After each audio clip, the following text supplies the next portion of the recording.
This channel does not promote any violent, harmful, or illegal activities. All content provided by this channel is meant for an educational purpose only. SIR খসড়া তালিকায় কতজন বাদ যাচ্ছেন এখনো পর্যন্ত যেটা হিসেব 58,20,898 জন ভোটার বাদ পড়েছে। তার কারণও আছে, কমিশনের হিসেবে 24 জেলার মধ্যে সবথেকে বেশি নাম বাদ গেছে দক্ষিণ 24 পরগনা। এই জেলায় 8 লক্ষের বেশি নাম বাদ পড়েছে। 7 লক্ষের বেশি নাম বাদ পড়েছে উত্তর 24 পরগনায়। আর শতাংশের হিসেবেও সবথেকে এগিয়ে এই জেলা। রাজ্যের মধ্যে সবচেয়ে কম নাম বাদ গেছে কালিম্পংয়ে। পাহাড়ের এই জেলায় খসড়া তালিকায় মাত্র 17,321 জন ভোটারের নামে কোপ পড়েছে।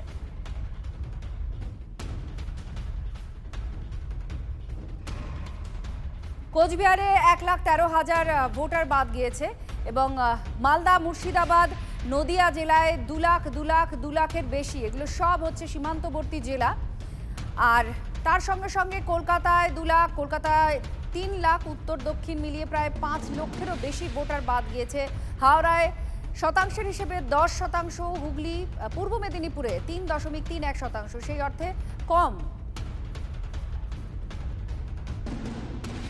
58,20,899 টোটাল আনকালেক্টেবল ফর্মস আমাদের ছিল, অর্থাৎ এই সমস্ত এনিউমারেশন ফর্মগুলো আর ফেরত আসেনি, অর্থাৎ এদের নাম এবং এই সংখ্যায় মানুষদের এনিউমারেশন ফর্মে ফেরত না আসার জন্য তারা ড্রাফট লিস্টে অন্তর্ভুক্ত হননি। ম্যাক্সিমাম আছে আপনার কলকাতা নর্থ ডিও এরিয়াতে, যেখানে 25.92 আছে।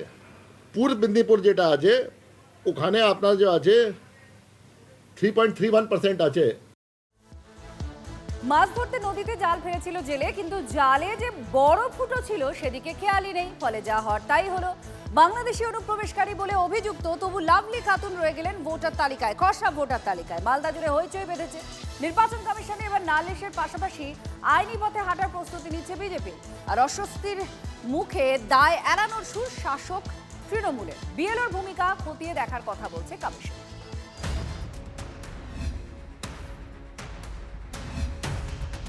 আটান্ন লক্ষের বেশি নাম বাদ পড়েছে গোটা বাংলায়। শুধু মালদায় সংখ্যাটা 2 লক্ষের বেশি। কিন্তু অবাক করার মতো বিষয়, বাংলাদেশি অনুপ্রবেশকারী বলে চিহ্নিত তৃণমূলের পঞ্চায়েত প্রধানের পদ থেকে অপসারিত লাভলি খাতুনের নাম খসড়া ভোটার তালিকায় জল করছে। কাঁচি চলেনি। মালদার চাঁচল বিধানসভার ভোটার লাভলি। ও লাভলি, যার বিরুদ্ধে অভিযোগ যে তিনি বাংলাদেশি অনুপ্রবেশকারী, সেই লাভলি খাতুনের নাম ভোটার তালিকায় রয়ে গেছে, তার নাম বাতিল হয়নি। ওর যা যা ডকুমেন্ট লাগার কথা সেই ডকুমেন্টগুলো আছে আপনার কাছে? ডকুমেন্টস নামা হয়নি, এমনি খালি ফর্মটা নিয়েছি। ওকে একটা রিসিপ্ট দিয়েছি, একটা আমার কাছে আছে। 2002-তে ওর নাম নেই, ওর বাবারও নাম নেই, তাহলে সেই ডকুমেন্টটা ফর্মটা ফিল আপ করলেন কি করে? আমি ফর্ম পূরণ করেছি না, ওই পূরণ করে জমা করেছি। লাভলি খাতুন হরিশ্চন্দ্রপুরের রশিদাবাদের তৃণমূলের পঞ্চায়েত প্রধান ছিলেন।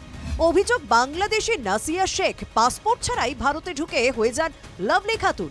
বাবা জামিল বিশ্বাস হন শেখ মুস্তাফা। আরও চমক, লাভলির জন্মের শংসাপত্র ইস্যু হয় 2018 সালে, অথচ তারও 3 বছর আগে নাসিয়া ওরফে লাভলির নাম উঠে যায় ভোটার তালিকায়।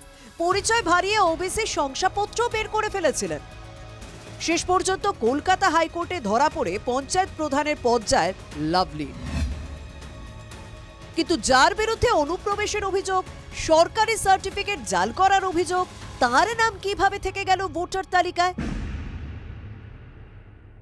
ইতিমধ্যেই কোমর বেঁধে নেমে পড়েছে বিজেপি এবং তারা এই বিষয় নিয়ে নির্বাচন কমিশনের কাছে অভিযোগ জানানোর পাশাপাশি আইনি লড়াইয়েরও প্রস্তুতি নিতে শুরু করে দিয়েছে। আমরা চাপ দিয়ে কিছু করতে পারবো না। তৃণমূল কংগ্রেস যেমন করেন আমরা সেরকম করি না। তারা যদি না শোনে আমরা কোর্টে তাদের বিরুদ্ধেও যেতে পিছপা হব না। তদন্ত সাপেক্ষ ব্যাপার, সেটা আমি বলতে পারবো না, কিন্তু যে সেই বিষয়ে আমার জানাও নেই। কিন্তু আমাদের এটা উদ্দেশ্য যে কোনো জেনুইন ভোটার যাতে বাদ না হয়। যাদের বিএলওকে প্রভাবিত করে রাখা হয়েছে মালদা জেলায়, তাদের সবার নাম কাটা যাবে। এ বিষয়ে জানতে লাভলি খাতুনের সঙ্গে একাধিকবার যোগাযোগের চেষ্টা করা হয়, কিন্তু তিনি ফোনই ধরেননি। যদি আমাদের কাছে দৃষ্টি আকর্ষণ হবে, ইয়া আমাদের ইন্টারনাল সফটওয়্যার থেকে আসবে, ইয়া ইসিআই সফটওয়্যার থেকে আসবে, আমরা ইনকোয়ারি করবো। ও লোককে ফোনে জানবো या বিএলও পাঠিয়ে জানবো কি আপনার কন্ট্যাক্ট কোথায় থাকছেন আপনি। তারপরে আমরা ফাইন্ড আউট করবো বিএলও থেকে, যে বিএলও এটা ভেরিফাই করেছেন কোন ভিত্তিতে উনি ভেরিফাই করেছেন? পিএলও তো নিজে অ্যাপ থেকে আপলোড করেছেন, তো উনি কেন করেছেন এরকম জিনিস আমরা জানতে চাইবো। মশারিতে ফুটো থাকলে মশা মাছি তো ঢুকবেই। মশা মাছির মতোই ভারতে ঢোকা বাংলাদেশিরা এখনো মশারির ভিতরেই ভন ভন করছে।